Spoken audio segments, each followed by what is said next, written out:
Okay. So I saw your comment that Sohan is trash, essentially, and how many turnovers he gives up. Let me show you something. All right, I'm gonna give you a little something that you might not have known. Let's see. Here we go. Check this out. Lowest turnover percentage on drives. Just take a look at that top 10.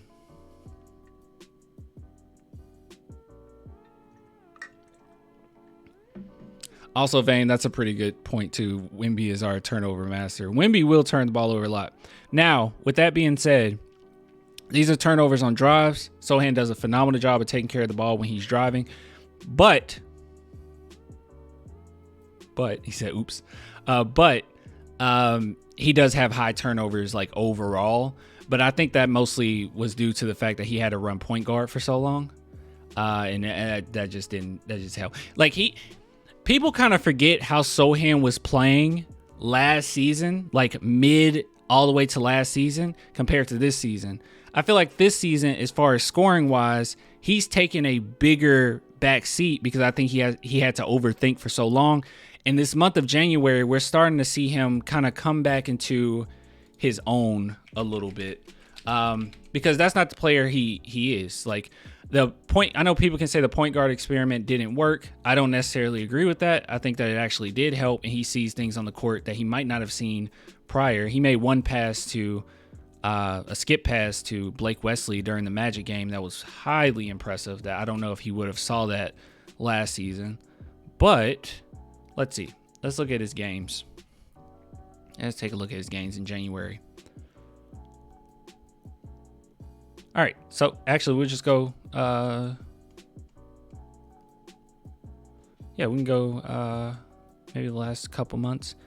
So you can see at the beginning of last month, he averaged overall during the month of December 9.9 points per game. Had a couple good showings in there. The 23-point game against Dallas, 19-point game against Utah. But he wasn't playing as aggressively as he did last season, which him being, a lottery pick last season, he got an opportunity.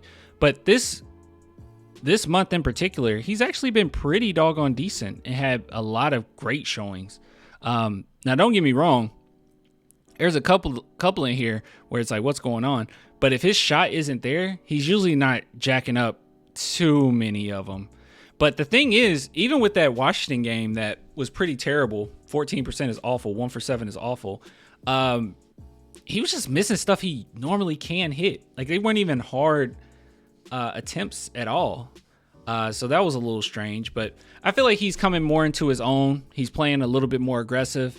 And just from the eye test alone, I thought the month of January, he turned a leaf. The team as a whole has, but I think him in particular, he's making decisions quicker, just doing a pretty good job as far as taking decent care of the ball.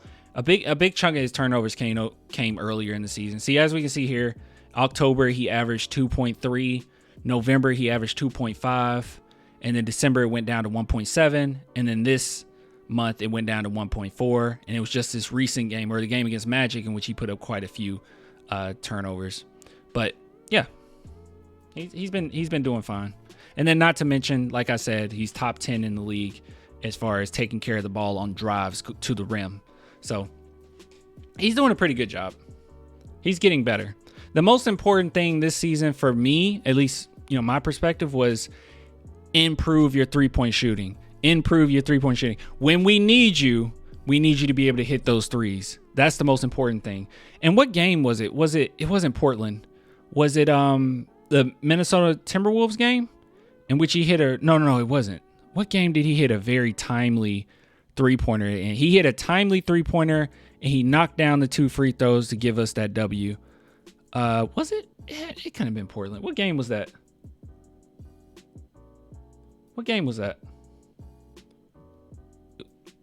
No, it wasn't. Oh, it was this Washington game. Okay, it was this Washington game. There you go. Yeah, he hit that 3, and then he was 100% from free throw. Yeah. So offensively, he has there. He has from what we were getting with Sohan, he's far surpassed my expectations. This early, I mean. I always thought that his ceiling would be way higher than what it is right now. Like, it's eventually going to be higher. I was not expecting him to be this well developed this early. Like, I was not expecting his 3-point shooting to improve until the next couple seasons. Like, I thought it was going to be even more growing pains than it has been. So he's been working extraordinarily hard to improve that aspect of his game, because that was the biggest issue coming into the league. And that was the biggest thing that I thought was going to be a problem, was his 3-point shooting and his free throw shooting, because they were horrendous in college. Horrendous. I think he was shooting maybe 50% from the free throw, and like 20%. Let's see. All right, they're not showing it here. Hold on. Jeremy Sohan, Baylor stats. Sports Reference.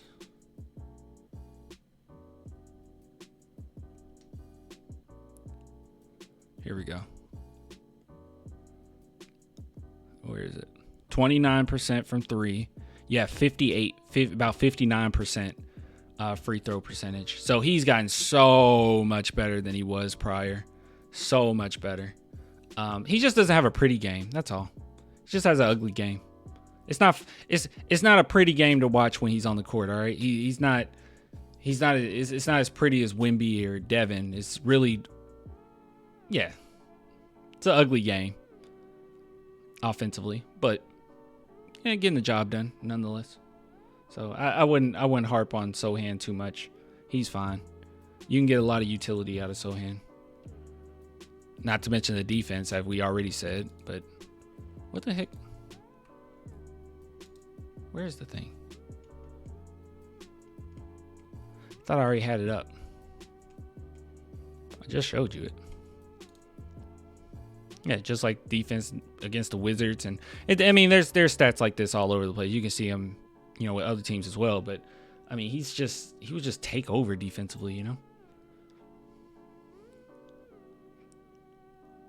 know.